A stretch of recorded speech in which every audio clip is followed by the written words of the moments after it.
103.5, the best in blazing hip hop and R&B. As promised, it was a surprise to me, but I'm so glad we get surprises like this. We got Lecrae in the studio. Hello to you. What's going on? How we doing? Doing well. I must say we have had a lot of people call in and ask for blessings. Oh, yeah. And just want to start their day off right, and also in the afternoon as well as the evening. So we play it a lot because everybody wants those blessings. Talk to us about how you got into what you do right now.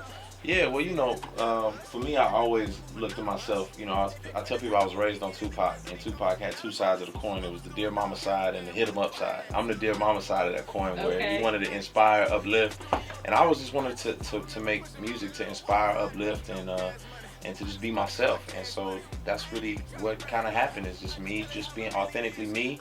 I talk about life, love, faith, and man, and it resonates, and I'm grateful for it, man. So that's kind of how it all came to be, and years later, I'm able to be played here. That's right. That's right. Well, talk about even just your journey thus far, because a lot of people don't know your journey as far as Lecrae, just the young man growing into the man that you became to be. Yeah. So I mean, I like everybody, the typical story. I had a pretty strained upbringing, dysfunctional upbringing, and I had a lot of opportunities to make a lot of bad decisions and go in a negative route, but I was really grateful to have a strong, mother, a support system who just, pushed on me and fought to keep me out the system. And then, I ended up, just with her guidance and wisdom and then faith in God, it just, my whole life kind of transformed. And, I started a record label, Reach Records, and we started making music independently, and just seeing what was happening in Houston and people just selling music out the trunk of their cars. I just followed suit. And man, I think it was just a void. People were, wanting. I mean, you see it all the time where people like that. Kanye wasn't a gangster. People like that Drake wasn't on that. And I think people respected the fact that I wasn't trying to portray anything that I wasn't, and that I was actually not afraid to talk about my faith and my music. And I think that's just really what drew people to it and to me, and it's been a blessing, no pun intended. All right. Well, when you're talking about that, did people immediately kind of pick up on your music, or was it kind of like, just listen to it? I'm doing something different. This is what I love to do. Just take a listen, and then they understand the message that you were portraying. Yeah, I think it was difficult at first because people didn't know what to do with it. They just didn't, no place really latched on, because at the time it was just kind of like everything was real,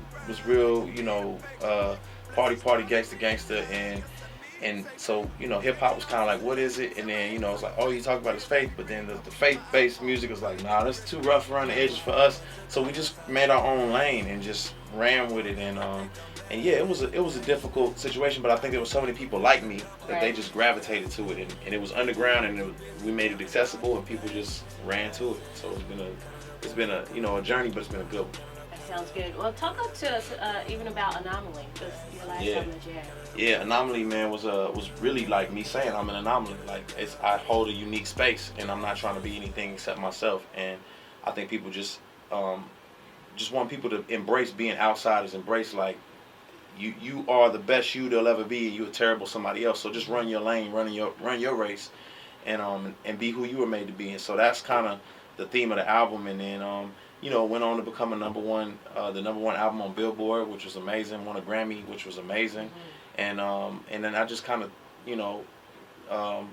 kept trying to continue to inspire people with that type of mentality of, man, be yourself. Your wounds, your scars, and I got war wounds, and I don't mind sharing them with people, and I talk about it, and I think people gravitate to that. Now, with the exposure of Anomaly, I know that introduced you to a brand new type of audience. Yeah. So how was that exposure for you? And people now, a lot of people already following you, but just this new group of followers. Yeah, it was good. I think just being on underground, and it's like so many different communities kind of are aware of you, but they don't know who you are. So it's like some people are, are you gospel, or what do you do? And it's like, no, but I'm just a hip hop artist who's not afraid to talk about what he believes. And you know, I had done songs with like, you know, people like B.O.B. or, you know, Big Crit and a lot of people like that, but it's still, you know, people still didn't kind of know a lot about who I was. My fans knew, and Right. and that was, I was fine by that. But I, you know, never really had any music on the radio, no like real mainstream looks, and Anomaly kind of put me on the front stage. People like, who is this? What's going on right now? And you know, here we are today. Well, did you ever get any backlash as far as you being involved with some of those hip hop artists that you have used or talked with or even had albums with?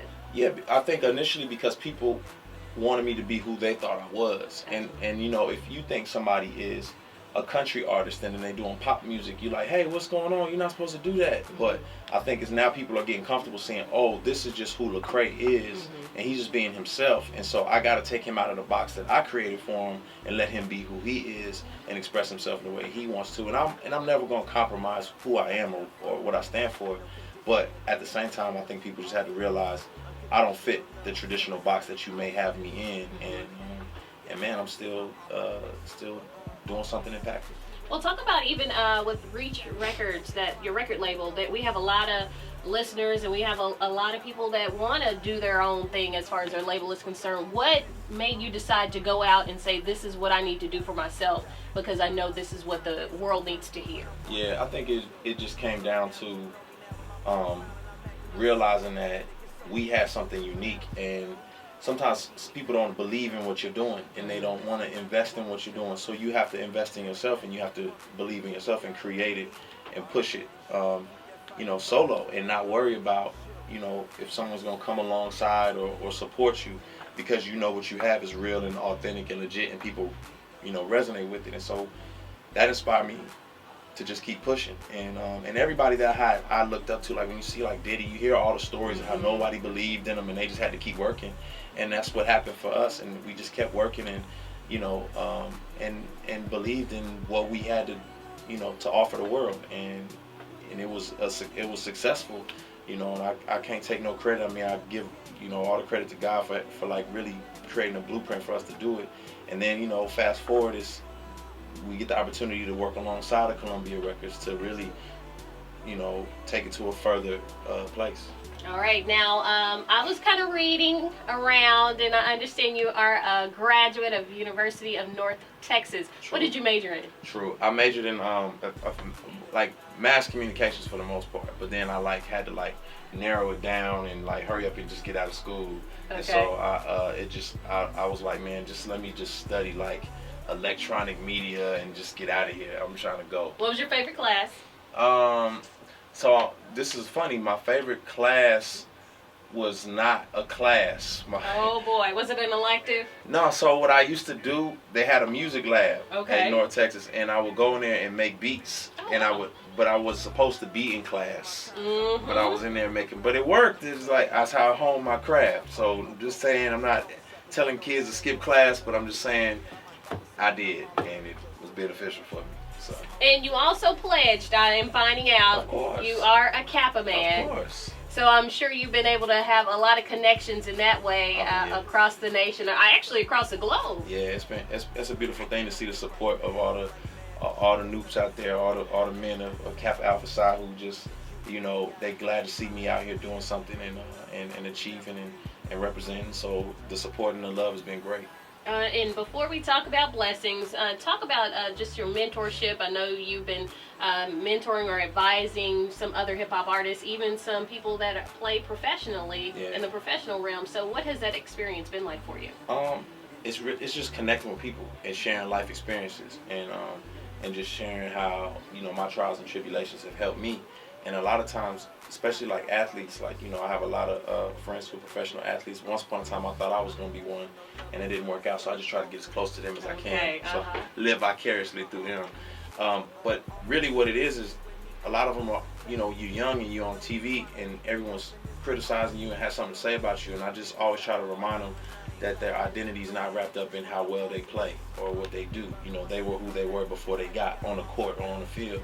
And just, you know, just trying to help instill that sense of meaning and purpose and remind them of that reality And so that's been a beautiful thing. And a lot of times what ends up happening is we just become, good friends, and then they tell their friends who play, like, man, I was talking to Craig and he said this, and then people ask me to come do stuff, and it's been a beautiful relationship. All right, now you have, you mentioned that you signed with Columbia Records, so looking forward to something new from you. What can we expect as far as another album? A phenomenal piece of work, man. This is definitely like the best piece of work I ever created, and everybody says that every time they put out a new album. But I think I just really found a stride and a freedom, and then having a place like Columbia who has access to a lot of the channels that I didn't have access to independently, just opens up the playing field even more. You start finding out people want to work with you, and it's like, oh, I didn't even know they knew who I was. Right. And so those type of things are really cool, where I've gotten to work with like incredible producers, Metro Boomin and Zaytoven, and was informed that Ferrell's really trying to make something happen, but until it happens, I'm just gonna say he said he's really trying to make something happen. So don't be surprised if we hear something with Ferrell on the album. Hey, if it happens, then thank you, Ferrell, in advance. But yeah, so it's been a great process, and I'm excited about it. Obviously, the song with Ty Dolla $ign, Blessings, which came about really organically. That's just a good friend and somebody that I connected with, and he loves music, and we're mutual fans of each other, and so it just a lot of stuff happened, or people knew who I was, but they didn't know how to access me or channels, and then as soon as the Columbia team got together with us, is like things just start clicking. Well, ever since this song has taken off, it has definitely floated very well, and we appreciate you for being with us. Now, if you will, for the audience out there, introduce your song for us. Ladies and gentlemen, listen, if you woke up today, you got plenty to be grateful for. So smile and enjoy this song right here. It's called Blessings, featuring my man Ty Dolla $ign. This is Lecrae. Let's go.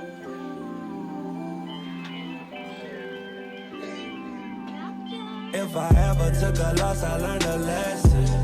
I won't ever think I'm better than the next man. I've been down before to come up, I ain't stressing. Baby, I'm too busy counting all these blessings. Count it up. Line 'em up. Swear the sun shining on me, get my heart up, no matter that trouble surrounding us. They don't see that it's a lot of us. Everybody moving anonymous. Won't take that credit, I know what we get it. Them blessings be coming from God above. I was